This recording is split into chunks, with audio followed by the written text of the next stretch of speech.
उत्तर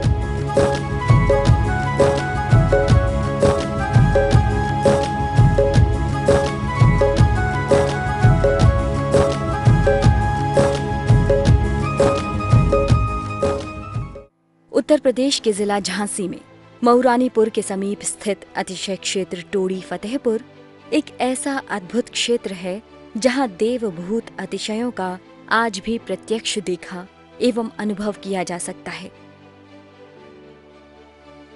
तथा जहां मात्र वीतरागी जिनेंद्र भगवान के अलावा अन्य किसी भी प्रकार के मिथ्यात्व पोषक देवी देवताओं की पूजा भक्ति आदि न होती है और न ही प्रत्यक्ष अथवा परोक्ष रूप से ऐसी प्रेरणा दी जाती है, बल्कि दृढ़ता पूर्वक गृहीत मिथ्यात्व पोषक क्रियाओं रागी देवी देवताओं आदि की मान्यता को छुड़ाकर वीतरागी देव शास्त्र गुरु का सदाचारी श्रावक बनने का रास्ता बताया जाता है।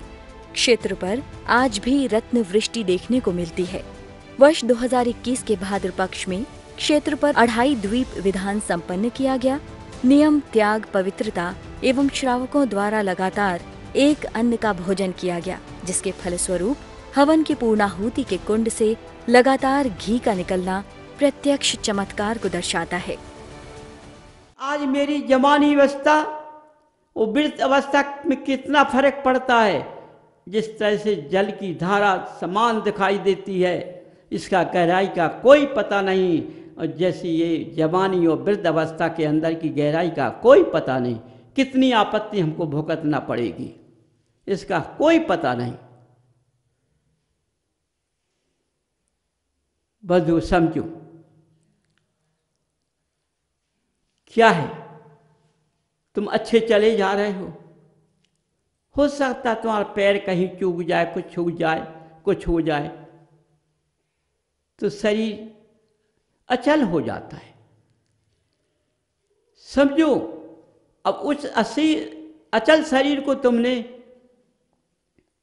संभाल नहीं पाया तो गोते खा गए, और तुमने संभाल लिया तो तुमने आपत्ति से मुक्त हो गए। तो जो आपत्ति ये आती है, ये किरोध अवस्था से सही नहीं होती है, बिल्कुल नहीं होती है। ये क्षमा के भाव लाने से, आपत्ति सहन करने से ये आराम से निकल जाती है। घबराने से गिर पड़ोगे, घबराना नहीं है, हिम्मत को लगाना है, कैसे पार होना है। अभी जीवन बहुत पड़ा हुआ है, समझिए कैसे पार होना है। अपनी हिम्मत लगा के शांति से आपत्ति को सहन करके, दोष किसी को नहीं देना है। दोष दे दिया तो स्वयं गलत में गिर गई। दोष किसी को नहीं देना, स्वयं को दोष देना। यदि किसी ने, आज के मनुष्य क्या करते हैं, घर में झगड़ा होता है, कुछ भी होता है तो मंदिर का जाना, धर्म का रास्ता छोड़ देते हैं। समझो, ये महान गलती है। धर्म ने क्यों बिगाड़ा, भगवान ने क्या किया। तुम्हारा घर में कलह हुआ, तुमने कलह के मार्ग को पकड़ लिया, तुम्हारा विध्वंस हो गया। तुमने सोचा हम इतना पूजन करते हैं, इतनी भक्ति करते हैं, तो देखो बंधुओं, तुम्हारा समय अच्छा नहीं है, इसलिए कलह हो गया है। इसको अच्छा बनाने के लिए इस कलह को शांति के साथ जीतना है। समझो, जैसा शरीर पर आपत्ति आ जाती है, बीमार हो जाता है, दवा काम नहीं करती है, दुआ काम करेगी। दुआ काम नहीं करेगी तो समझ लो कि हमारा समय खोटा आ गया। अब खोटे को पार कैसे करना है, उस खोटे को पार करने में बड़ी शांति के साथ, मेरा समय अच्छा नहीं है, इसमें किसी का दोष नहीं है, अब भगवान ही मुझको खोटे से निकालेंगे। जब तुम अपनी वाणी अच्छी बोलोगे मधुर वाणी बोलोगे तो ये खोटापन भी निकल जाएगा। समझो बंधुओं, खोटा का पता नहीं पड़ेगा कहाँ गया। आज पूरे भारत चीज में क्या है, चारों तरफ डंका किस बात का बोल रहा है? नहीं, धर्म का डंका नहीं बोल रहा है, कहीं माया का डंका बोल रहा है, क्रोध मान कसाई का डंका बोल रहा है।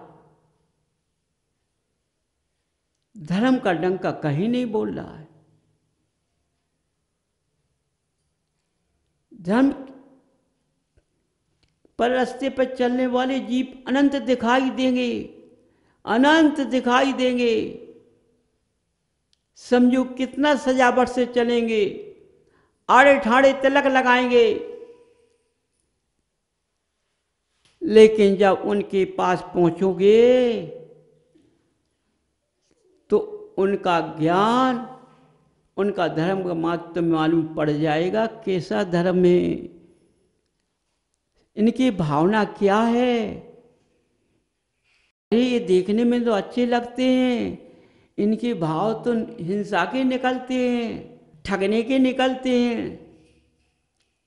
बंधु, यदि तुमने ज्ञान के द्वारा अपने पकड़ लगा दी, ऐसे जीव को झुकना तुम्हारा पास नहीं लिखा है। समझो, वो कितना भी महान क्यों ना हो। समझिए,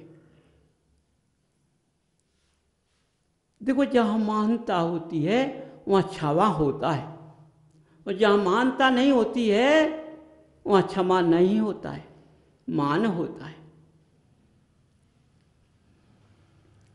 समझिए बंधु, जहाँ क्षमा होता है वही जीव सम्यक दृष्टि रास्ते पर चल सकता है या सम्यक पर चल सकता है, नहीं तो नहीं चल पाएगा।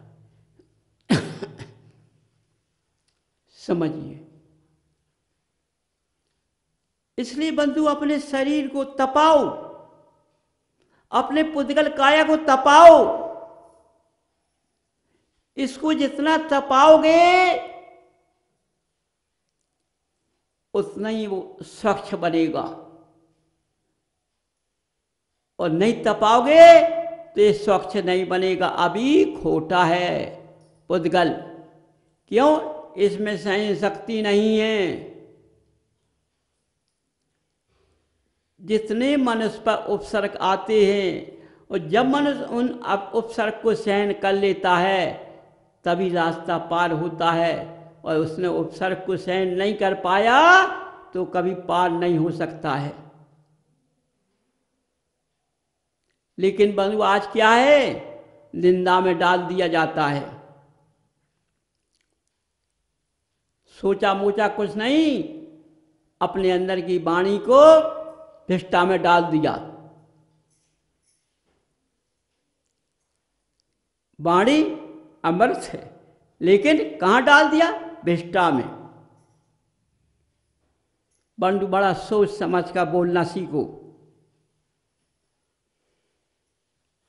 समझिए, जो भगवान का दर्शन करता है और ज्ञान का धारी बनता है, उसको अपना ज्ञान ऐसी जगह लगाना चाहिए जो मिथ्यात्व में न जाए। समझो,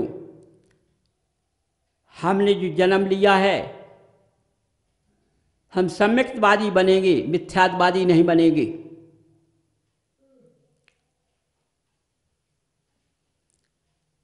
देखो, जाना किसी के पास कुछ नहीं है।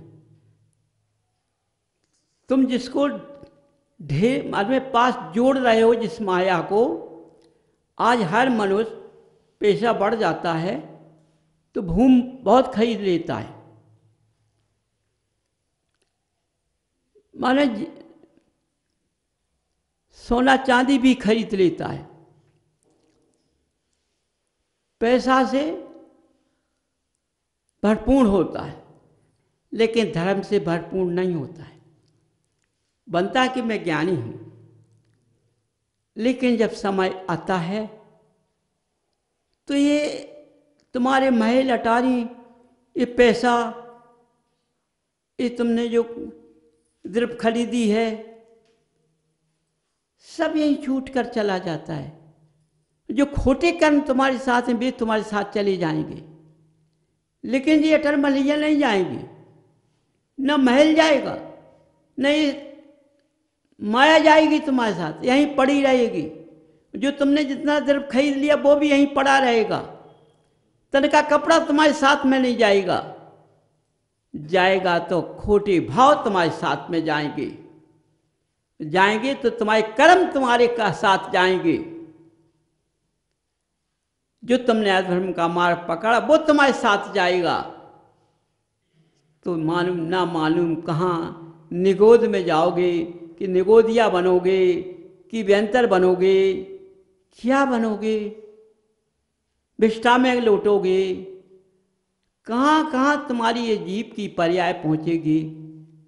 समझो, वहाँ जब देखोगे तुम्हारी हमें विष्ठा में लौटने पड़ा है, हमने कैसे कर्म किए, तो एक खोटे कर्म वहाँ लौटाते हैं। और जब तुमने अच्छे धर्म कर्म करोगे, अच्छे रास्ते पर जाओगे, अच्छे मार्ग को पकड़ोगे, तुम किसको सजाना।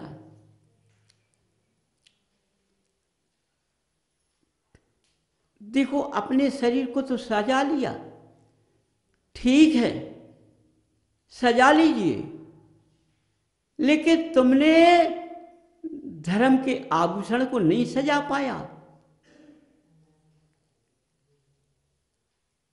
धर्म के जो 3 रत्न हैं, तुमने उसकी माला को नहीं पहन पाया। बंधु समझो, यदि मुझको ज्ञान होता तो मैं भगवान के दर्शन से पार हो जाता। हमको ज्ञान होता तो उनकी भक्ति से पार हो जाता। यदि ज्ञान होता तब से पर्याय को बदल देता। बंधु, जब मनुष्य तप करता है तो कुछ दिखाई नहीं देता, ये शरीर पत्थर बन जाता है। समझिए, ये पत्थर बन जाता है शरीर। तब इस पे ओले सोले सहन नहीं होते हैं, ये कुछ नहीं बिगाड़ पाते हैं। वो उपसर्ग सहन कर लेता है जीव, तभी पार हो पाता है। इसलिए बंधु समझो, इस पुद्गल के 2 किनारे होते हैं, एक मिथ्यात्म मार्ग, एक सम्यक मार्ग। अब चलो कौन किनारे से चलना है, समझिए। इसलिए बंधु, अपने अंदर की गहराई का पता लगाइए।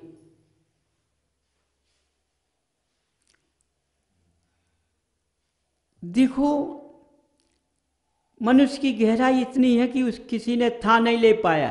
जिस तरह सागर की गहराई का थान नहीं ले पाया, तो मनुष्य के अंदर की भी गहराई का पता नहीं आया। कितनी गहराई है।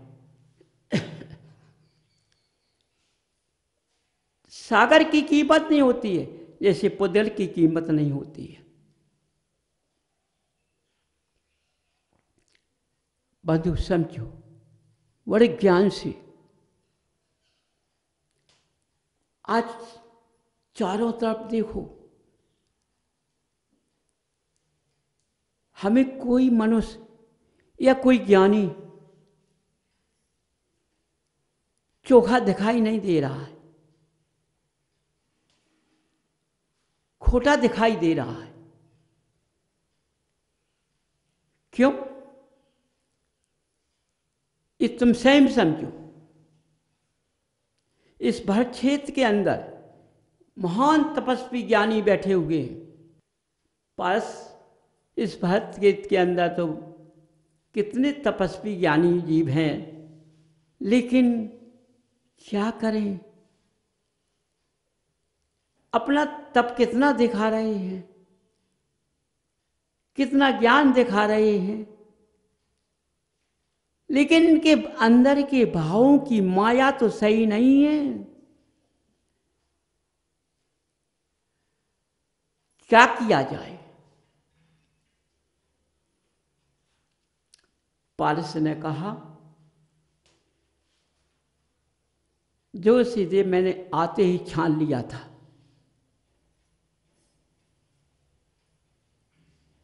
इन्हें सुधार का रास्ता दिखाया जाए तो इतने विघ्न आएंगे कि मनुष्यों को मनुष्य रास्ते पर नहीं लगने देगा। आज का मनुष्य रास्ते पर लगना नहीं चाहता, देखा देखी में चला जाता है।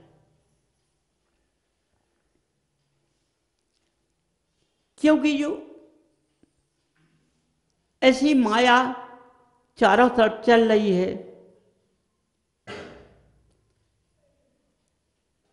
जिससे मनुष्य अपनी माया का रूप धर के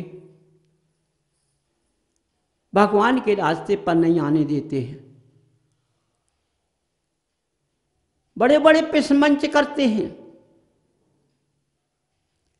लेकिन किसी ज्ञानी ने अपना पिसमंच नहीं किया।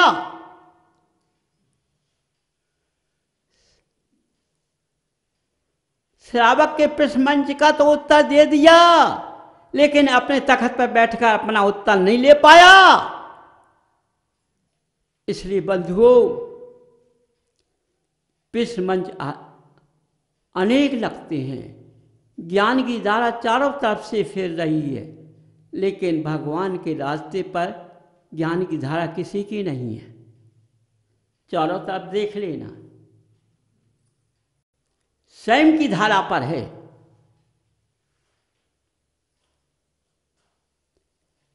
क्योंकि आज ज्ञानी के अंदर एक भेद छिपा हुआ है। यदि हम श्रावक को सही रास्ते पर लगा देंगे तो ये फिर मेरे पास कैसे आएगा?